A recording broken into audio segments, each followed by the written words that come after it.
아마 10대 때는 아니었던 것 같아요. 나이가 아마 20대쯤 됐었을 거라고 생각을 하는데, 그때 가나 초콜릿이라고 하는 초콜릿 같은 것들이 이제 한국에 생산되고 팔리기 시작했는데, 저는 세상에 태어나서 그렇게 맛있는 음식이 있다는 거, 이렇게 입속에서 혀 살살 녹는 그 가나 초콜릿이 너무 맛있었어요. 그래서 저한테는 초콜릿은 그냥 가나 초콜릿 뿐입니다. 다른 초콜릿이 아무리 맛있다 하더라도 저한테는 초콜릿은 오직 가나 초콜릿이에요. 어느 날 이 초콜릿을 만들기 위해서 아프리카에 있는 많은 빈곤층에 있는 사람들이 얼마나 대자본가에 의해서 농장에서 혹사를 당하고 있는지, 그런 얘기를 듣고 나서부터 이 가나 초콜릿을 안 먹기 시작했습니다. 이 가나 초콜릿이 가나라고 하는, 아프리카의 가나라고 하는 나라에서 생산이 되는 것들인데, 그때부터 이 가나 초콜릿을 먹지 않기 시작했습니다. 그래도 여전히 저한테는 가나 초콜릿은 가장 맛있는 초콜릿으로 기억이 되고 있습니다.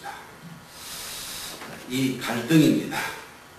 그 맛있는 가나 초콜릿을 어느 순간부터 이것을 먹는 것은 대자본가들을 살찌우는 일이며 그들의 횡포만 더 키워주는 것일 뿐이다라는 생각 때문에 이 초콜릿을 먹지 못하는, 그러나 여전히 그 초콜릿은 나에게 가장 맛있는 음식으로 이렇게 이제 기억이 되고 있다라고 하는 것이죠.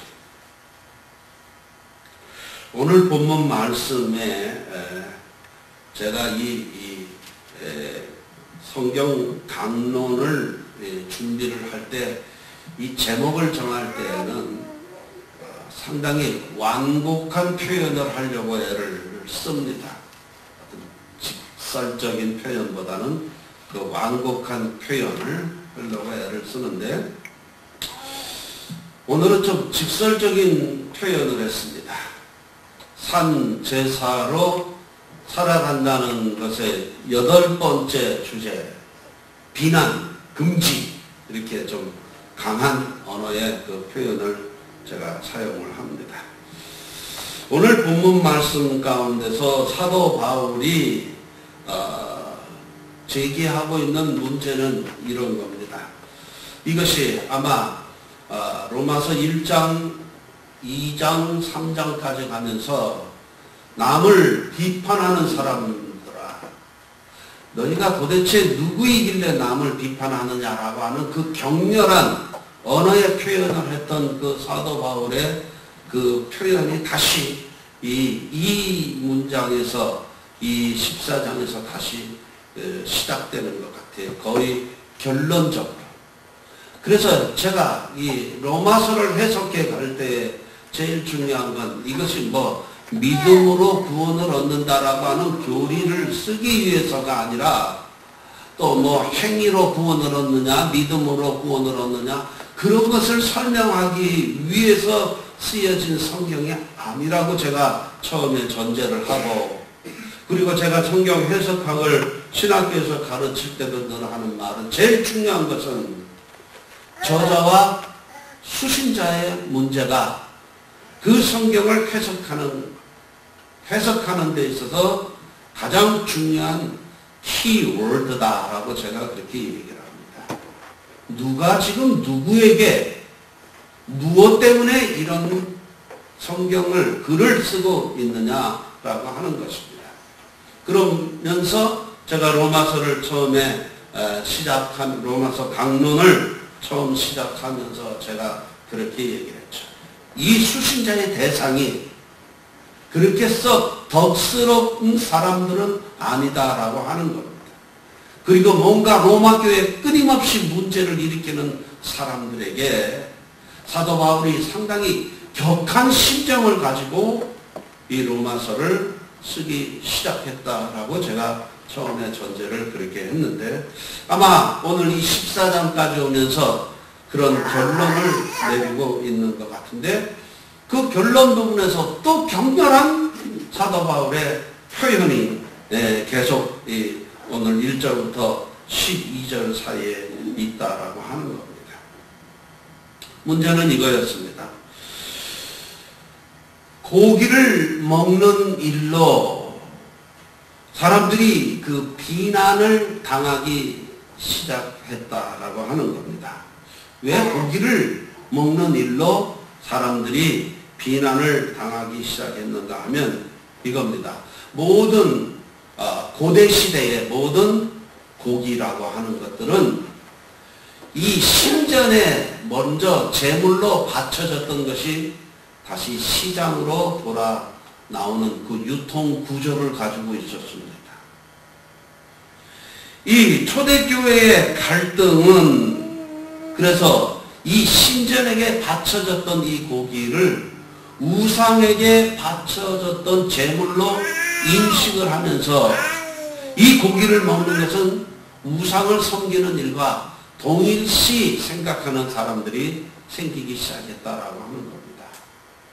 그래서 나는 우상에게 바쳐졌던 고기는 먹지 않는다라고 하는 것이 어떤 신앙의 기조로 삼고 있는 그 사람들에게 있어서 예수를 믿는다고 하면서 우상을 섬기는 일은 하지 않아야 된다라고 얘기하는 그 예수 믿는 사람들이 우상에게 바쳐졌던 이 재물을 먹는다는 것은 상당히 교회 내에 신앙적인 갈등을 불러일으키는 요인들이었다라고 하는 겁니다. 잘 알다시피 구약의 제사장들은 어떤 사람들이었는가 하면요, 도축 면허증을 가지고 있는 사람들이 구약의 제사장들이었습니다. 이 구약의 제사장들이 하는 일이 뭐예요? 사람들이 재물을 가져오면 이 재물이 병들었는지 건강한지를 갖다가 먼저 판별을 하고, 그 다음에 짐승을 제사장들이 직접 잡습니다. 그러니까 일종의 제사장들이 이 짐승을 잡아야만 이것이 그 공인된 건강한 고기라고 하는 증명이 되는 겁니다. 왜 제물로 드리는 그 짐승들을 가져왔을 때 이 제물이 흠이 있는지 없는지부터 살펴보았을까요? 우리들은 그것을 늘 종교적인 부분으로만 이해를 합니다. 그런데 그거보다 더 중요한 이유는 뭐죠? 이 제물로 바쳐진 것 통째로 다 불살라서 번제로 다 드리는 것이 아닙니다. 적당하게 몇 부분만 잘라서 태워서 번제로 드린 다음에 나머지 그 고기들은 뭐예요? 먹도록 되어 있는 겁니다. 그렇기 때문에 사람들이 먹어야 된다는 그 이유 때문에 이 제물이 병이 들은 그런 짐승으로 제물을 드릴 수가 없었던 것입니다. 우리는 구약에 있는 모든 제사법들을 철저하게 종교적으로만 이해를 합니다. 아닙니다. 종교라고 하는 것이 실제 삶과 불가 분리의 관계를 가지고 있다라고 하는 겁니다. 우리들은 제가 늘 얘기하지만 이분법적 사고를 가지고 있습니다. 종교 생활, 세상 생활, 이것이 분리되어 있다라고 생각을 합니다. 아닙니다. 같이 이것이 하나가 되어 있는 겁니다. 옛날에 우리 나라에서도 명절이 되면은 차례를 지내지 않습니까? 왜 차례를 지낼까요? 죽은 조상의 그 음식을 먹고 가라고 차례를 지내겠습니까? 아닙니다. 그 차례를 지낼 때 그 공동체에 속해 있는 모든 사람들이 함께 모여서 같이 같이 음식을 나누는 일입니다. 그래 제사상에 그 상다리가 부러지게 차리는 이유는 사람들이 와서 같이 그 음식을 먹어야 되기 때문에 음식을 많이 차리는 겁니다. 뭔가 우리 어릴 때부터 받은 그 신앙 교육의 내용에 좀 문제가 있었지 않나라는 생각을 해요. 그 차례상을 차리는 것이 허례허식이다. 뭐 이렇게 얘기를 하는데 절대로 허례허식이 아니라는 겁니다. 많이 차려놓고 사람들을 많이 불러 모아서 같이 음식을 나누는 가장 좋은 미풍 양식인데 이것은 우리를 허례허식으로 왜요? 우상이라고 하는 그 틀 속에 이 차례를 갖다가 집어넣어 가지고 그걸 갖다가 우상을 섬기는 일이다라는 것만 가지고 논리가 부족하니까 허례허식이다라고 얘기를 했습니다. 그 허례허식이다라고 얘기를 하는 그 이유 중에 하나가 무슨 죽은 귀신이 와서 무슨 음식을 먹는다고 그렇게 제사장 차리냐? 예, 아니에요. 먹기 위해서 그 제사상을 차린 건데요. 이 먹는데 나 혼자 먹는 게 아닙니다. 공동체가 함께 그 상을 나누는 일이었다라고 하는 것입니다. 오늘 이 초대교회가 가지고 있었던 이 갈등, 이 고기를 먹는 문제 가지고 이것이 갈등이 생겼는데 명분은 그겁니다. 어떻게 고기를 우상에게 바쳐진 고기를 먹을 수 있느냐. 이 문제 가지고 시험을 드는 사람들이 있다. 이게. 그 사람들이 뭘로 돌아갔어요? 채식주의자로 돌아갔단 말이죠. 베지테리안으로 돌아간 겁니다.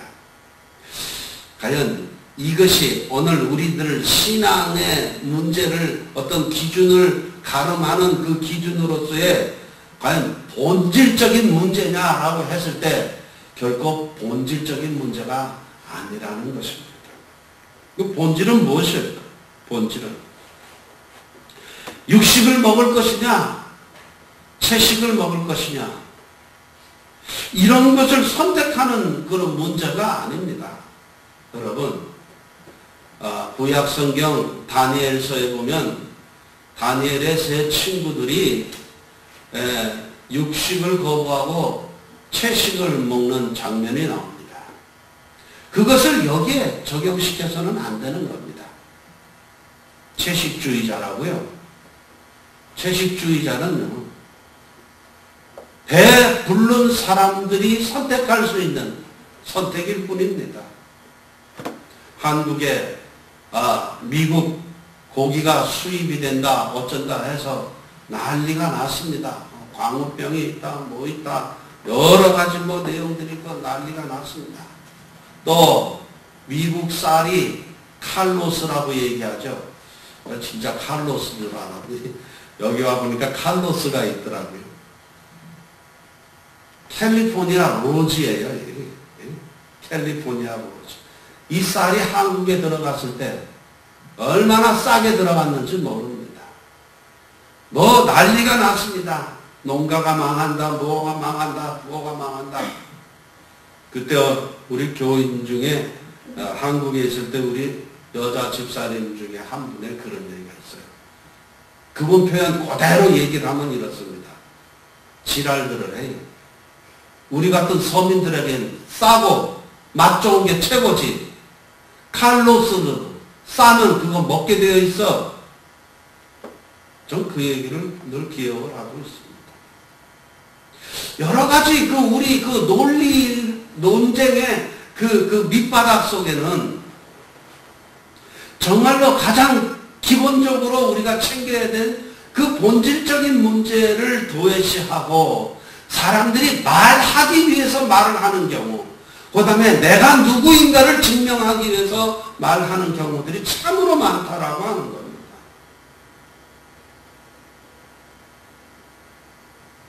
자기 쉽게 얘기하면 그래요. 자기 잘난 척 하느라. 본질 문제가 문제가 늘 없어져 버립니다.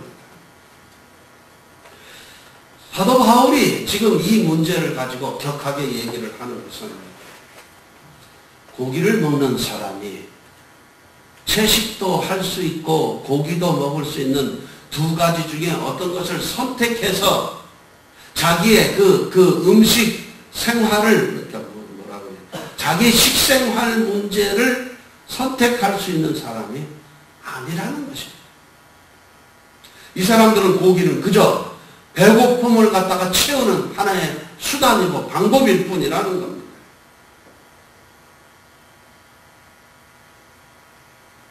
선택할 수 없는 상황. 절대 빈곤의 문제입니다.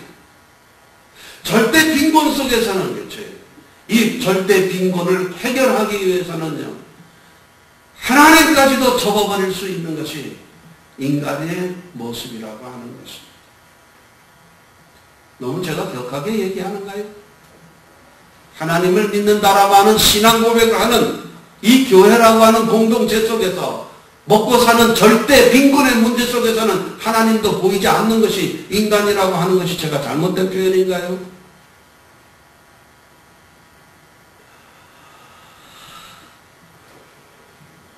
오늘 본문 말씀 가운데 바울이 기가 막힌 이야기를 합니다. 아주 역설적인 이야기를 하는데요. 믿음이 약한 사람들을 누구라고 표현을 하는가 하면 고기를 먹은 사람들을 향해서 믿음이 약한 사람들이다라고 말하는 것이 아니라, 고기를 먹는 것은 우상에 바쳐지는 제물을 먹는 것이기 때문에 우상을 섬기는 일이다. 그러므로 나는 채식을 하겠다라고 하는 그 깔끔을 떠는 사람들을 향하여 믿음이 약한 사람이라고 표현을 하고 있다는 겁니다. 저도 이 본문을 발견을 하면서 기가 막힌 거예요. 기가 막히게. 저 거꾸로 계속 이해를 하고 있었습니다. 쉽게 할 수 없어서 우상에 바쳐진 제물인 것을 알면서도 그것을 먹어야 되는 사람을 가리켜서 믿음이 약한 사람이라고 전 계속 이 본문을 이해하고 있었는데, 본문을 또 읽고 또 읽고 또 읽고 또 읽어보면서 발견한 건 그겁니다. 아닙니다. 그런 건 우상을 섬기는 일이야 하고 깔끔을 떠는 사람들을 향하여 믿음이 약한 자들이라고 그렇게 표현을 하고 있다는 겁니다. 머리가 띵합니다. 머리가 띵합니다. 망치를 얻어맞은 것 같이 머리가 띵합니다. 오늘 우리들이 가지고 있는 모든 신앙의 체계를 단번에 무너뜨릴 수도 있는 그런 문장이에요. 이 내용, 이 문장. 제가 늘 지금 계속해서 말씀을 상고하는 가운데 강조합니다. 그 내용은 뭐예요? 실상 우리들의 신앙의 삶에서 거룩한 것과 세속적인 것의 경계를 세우는 것이 상당히 모호하다라고 하는 겁니다. 만일 그렇지, 나는 고기를 먹지 않겠다, 그리고 채식을 하겠다라고 하는 이것이 과연 거룩함과 세속적인 것을 나누는 기준이 된다면, 그러면 지금 안식교 교인이 최고로 거룩한 사람들이겠네? 그 사람들은 육식 안 하잖아요. 그 사람들은 채식주의자 아닙니까? 그리고 뭐 등푸른 생선만 먹지 고등어만 먹고 다른 건 안 먹어요. 그 맛있는 장어구이는 비늘이 없다가 안 먹겠어요. 그들이 과연 그래서 거룩한 사람입니까? 우리는 고기를 먹는 사람들이니까 그러면 우리는 뭐 세속화된 사람인가요? 먹는 문제뿐입니까? 주의를 성수하자. 이거 좋은 얘기죠. 안식일을 거룩히 지키자라고 하는 연장선에서 주의를 잘 지키자. 나 상당히 오늘 감동을 받았거든요. 우리 이 집사님 기도하는 그 모습을 보면서. 집사 임명된 지 7년 만에 처음 기도하는 것 같았어. 이런저런 이유가 있잖아요. 멀잖아요. 한번 오려면은 상당히 먼 시간을 운전을 하고 와야 되고, 먼 시간을 또 운전해서 가야 됩니다. 쉽게 얘기합니다. 믿음이 있으면 그런 건 다 쉬운 일이야. 아니요. 믿음이 있어도 어려운 건 어려운 겁니다. 그 사람의 삶과 형편 속에서 최선을 다했느냐 안 다했느냐가 중요한 건데, 그것은 보지 않고 사람들은 딱 기준을 세워놓고 요 선을 넘으면 착하고 요 선을 안 넘으면 무조건 나쁜 사람, 이렇게 규정을 해버린다라고 하는 거예요.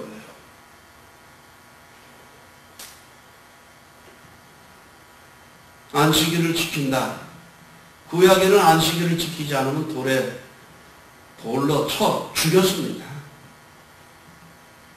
그 전통 속에서 바리새인의 전통이 생겼고요. 율법사들의 전통이 생겼습니다. 그런데요, 예수님이 오셔서 그 안식일 때문에 문제가 생기는 그 시대의 사람들을 보니까 안식일을 지킬 수 있는 사람들은 어떤 사람들이었을까?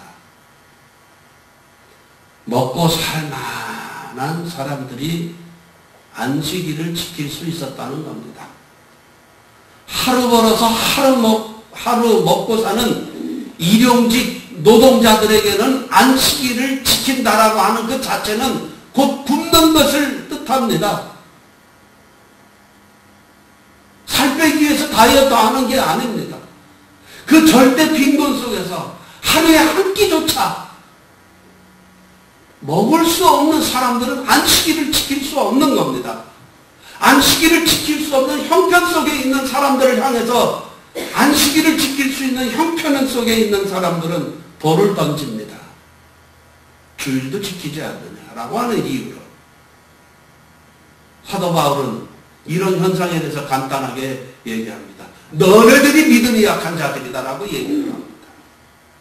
안식일을 못 지키고 할 수 없이 그 고기를 먹는 사람들을 향하여 믿음이 약하다라고 얘기하지 않고, 그들을 향하여 비난하는 그 사람들을 향하여 너희들의 믿음이 약한 존재들이다라고 그렇게 표현을 한다라고 하는 겁니다.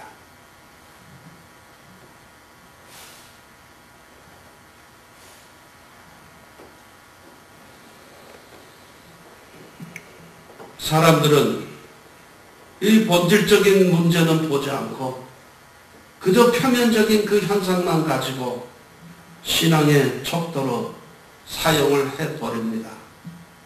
그런데요, 이거 애매한 겁니다. 딱 부러지게 그냥 선을 딱 긋고 이것은 뭐야, 이거는 도야, 윷놀이 하듯이 그렇게 평가할 수 있는 내용들이 아닌데요. 여기 똑같이 지금 주일을 지킨다고 예배 본다고 여기 앉아있지만 과연 여기 앉아있다는 그 사실만으로 저 사람은 신앙이 좋은 사람이다, 여기 없다는 이유만으로 그 사람은 신앙이 약한 사람이다라고 평가할 수 있는 기준은 결코 될 수 없다라고 하는 겁니다. 어떤 사람은 집에서 노는 게 몸부림치게 괴로워서 교회라도 가자 하고 시간 때우기로 여기 앉아있는 사람들도 있을 수 있다라고 하는 겁니다. 우리 교회는 그런 사람 없어요. 그런 사람 많아요. 문화생활을 하는 차원에서, 교제를 하는 차원에서 정말 이 예배 시간을 통하여 하나님께 예배드리자라고 하는 마음보다는 이제 뭐 친구 따라 강남 가듯이 사람 만나러 오는 사람들이 있어요. 뭐 어떻게 이걸 구분을 지을 겁니까? 어떻게 그 선을 그을 거예요? 우리는 그 선을 그을 수 없는 것을 선을 그어놓고 이것은 거룩한 것이다, 이것은 세속된 것이다 라고 그렇게 얘기를 합니다.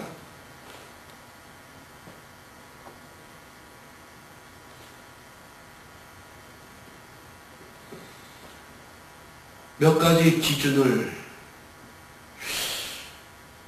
제가 생각을 해봤는데 아무리 생각해도 이 몇 가지 기준은 없고, 제가 신앙생활을 꽤 오래 했다는 그 이유로 그 기준을 생각할 수 있는 몇 가지 제 경험을 한번 얘기를 해볼까 합니다. 10대 때 그 아픈 추억이 있어요. 우리는 그 평안도 사람입니다. 해방이에요. 6.25 전쟁 때, 다 뭐, 북한에서 땅, 재산 다 몰수당하고 남한으로 내려온 사람들입니다. 친척이 없어요. 친척이라고는 아버지 친척, 형제밖에 없습니다. 뭐 추석, 또 구정 이럴 때는 그래서 큰아버지 집에 모이는 것이 그 관례였고, 뭐 형제라고 몇 명밖에 안 되고 몇 명 모여봐야 뭐 처음에는 몇 명 안 됐겠죠. 나중에 뭐 손주들까지 막 낳고 하니까 뭐 한 60, 70명이 이렇게 매일이 아니라 그런 날 되면 모입니다. 큰 집에 가면은 먹을 것이 뭐 그냥 다락에 가면은 어마어마하게 쌓여 있어요. 그런 명절 때 가게 되면. 우리 뭐 다락에 가가지고 그 고기 삶은 것도 먹고, 또 뭐 인절미도 이렇게 먹고, 또 녹두 지짐도 먹고, 다락에 들어가면 먹을 게 가득 쌓여 있으니까. 아무 생각 없이 차례를 지냈습니다. 차례를 지냈는데, 어느 날, 이렇게, 내가, 이거 교회를 다니는 사람인데, 그 차례를 지내면 안 되겠다. 그렇게, 결심을 하고, 큰 집에 가서 제가 선언을 했습니다. 나는 예수 믿는 사람이기 때문에 차례를 지내지 않겠습니다. 난리가 났습니다. 난리가 났는데, 그때 저희 아버지는 그때 큰 집에 같이 가지를 않으셨던 것 같고, 나하고 누나만 갔던 것 같은데, 그 아버지한테도 연락이 갔겠죠. 정인이라는 놈이 차례는 안 지낸다고 계속 버티면서 있다. 그럼 차라리 오지를 말지. 와가지고 차례를 안 지내는 이유는 뭐냐? 이건 굉장히 어릴 때 이야기예요. 저는 아버지한테 흠씬 두들겨 맞았습니다. 정말로 너무 지금 생각해도 너무너무 지금 서럽게 얻어맞았어요. 저희 아버지가 때린 이유는 간단합니다. 네가 차례를 지내지 않은 것 가지고 내가 얘기를 하는 것이 아니다. 그건 네 믿음이고 그건 네 신앙인데 그것을 누가 이래라 저래라 할 일은 아니다. 그러나 내가 너한테 이렇게 야단을 치는 이유는 네가 그렇지 큰 집에 있는 그 음식을 먹기 위해서 그것을 가면 그 음식도 먹어야 되겠다고 생각을 하면서 거기를 간 그것 때문에 이렇게 너를 때렸다 그렇게 얘기를 합니다.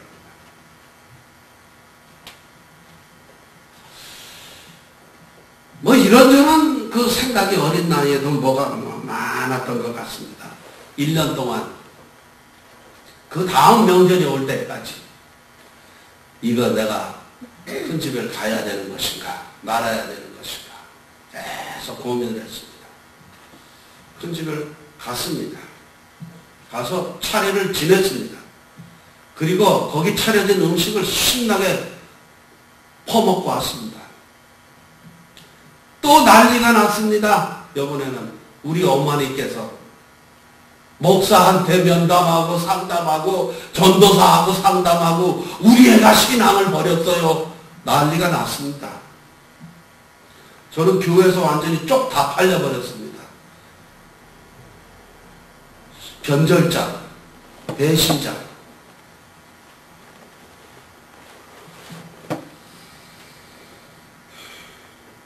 제 마음속에는 그치, 이 신앙을 팔았다라고 하는 이 가룟 유다로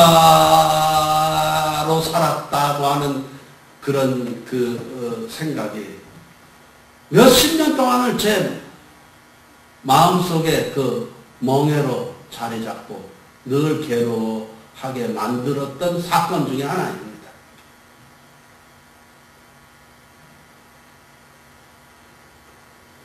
힘들게 살게 만들었어요. 나는 늘 그렇지. 먹는 것 때문에 나는 하나님을 배신했다. 근데 정말 그 먹는 때보다 못 먹는 때가 훨씬 많았던 삶을 살았던 나에게 있어서는요, 큰 집에 가서 먹을 거를 신나게 먹을 수 있다라고 하는 그것을 저 포기할 수 없었어요. 이것이 뭐 옳다 그르다 이 얘기를 하는 것이 아닙니다. 그때 그 당시 그 상황에서 나는 둘 다 포기할 수 없었습니다.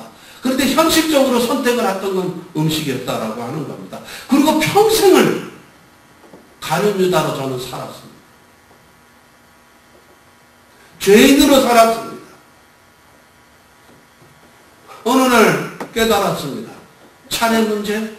이것은 우상을 섬기는 것하고는 아무 상관이 없다는 것을 제가 깨닫기 시작했습니다.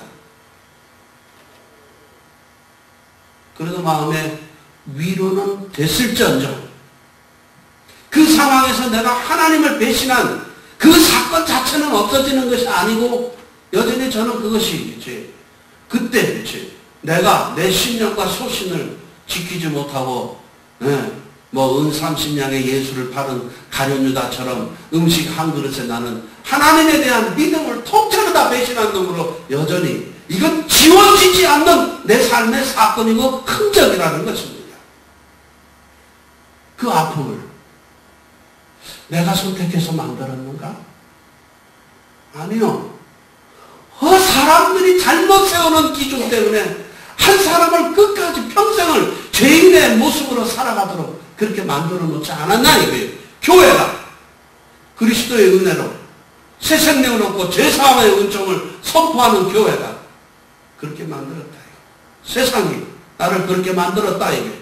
어린애들에게 감당할 수 없는 무거운 짐을 지우게 하고 평생을 그렇게 살게 만들었어. 뭐가 신앙인가? 뭐가 믿음인가? 도대체 우리 교회 존재 이유는 뭐고 성경의 존재 이유는 무엇인가? 우리가 생각해 볼 때 우리는 이 생명을 줘야 되는 교회와 생명을 줘야 되는 이 하나님의 말씀을 가지고 우리는 끊임없이 사람들을 정죄하고 사람들을 죄악에 그러한 그 구렁텅이에 쳐 밀어놓고 우리는 저러고 봐라 저렇게 살면 안 된다라고 우리 스스로 자위하고 있지는 않았느냐라고 하는 겁니다.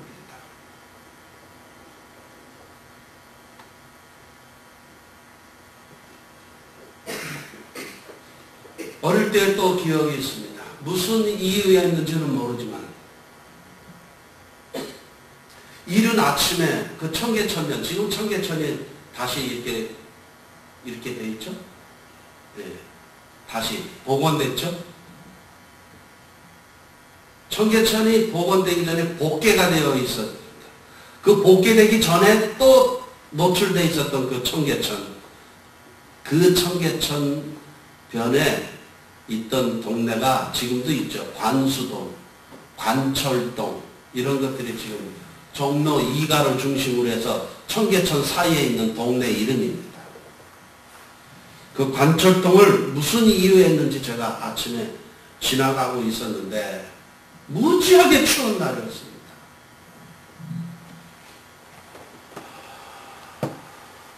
거지죠. 거지. 홈리스. 나이가 꽤 들어 보이는 남자인데 그 추운 겨울날 쓰레기통을 뒤져가지고 뭘 음식을 꺼내서 먹습니다. 이렇게 보니까 담아내기예요. 제가 굳이 이걸 양파라고 하지 않고 담아내기라고 표현하는 이유는 그 시대의 문화입니다. 그때는 양파란 말 쓰지 않았어요. 담아내기. 담아내기는 맵잖아요. 그걸 꺼내서 그걸 우적우적 씹어먹고 있는 그 사람의 모습을 잊을 수가 없어요. 저는 평생.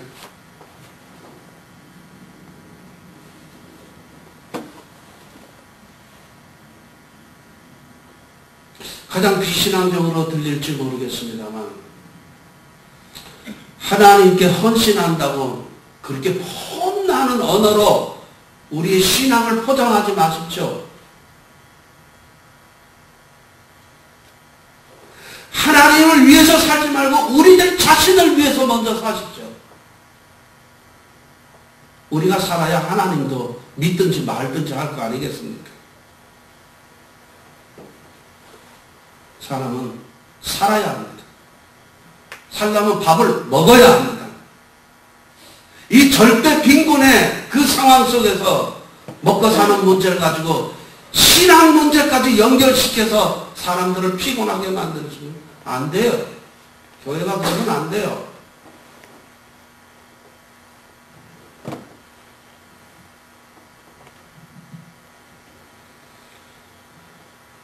예수 그리스도께서 육신을 입고 이 땅에 오셨습니다. 가장 거룩하신 존재, 구별되어야 할 그 존재께서 육신을 입고 가장 속된 세상 속에 들어오셔서 하나가 되신 겁니다. 한 몸을 이루셨다. 그리고 예수께서 이 땅에 오셔서 하신 일은 뭡니까? 뭐 산상수훈 뭐 다 좋죠. 그거 폼나는 이야기입니다. 그러나 대부분의 시간은 누구에게 있었느냐 하면 병들고 헐벗고 그렇죠. 아프고 가난하고 그런 사람들 속에 계셨어요. 그리고 세상 사람들에게 죄인이라고 손가락질 받는 세리와 창기들 속에 예수님께서는 늘 머물러 계셨고 그들과 함께 더불어 음식 먹는 것을 가장 즐기셨던 분이 예수님이시죠. 그런 예수님을 보고 바리새인들은 보고 저건 음식을 먹기를 탐하는 자로다라고 또 비난하고 조롱을 하셨습니다. 조롱을 받으셨습니다.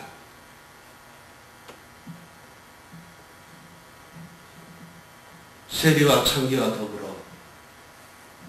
음식을 함께 나눈 그 주님이야말로 거룩함과 속된 것에 구분이 없이 살았던 분이라고 하는 것입니다. 그분에게 있어서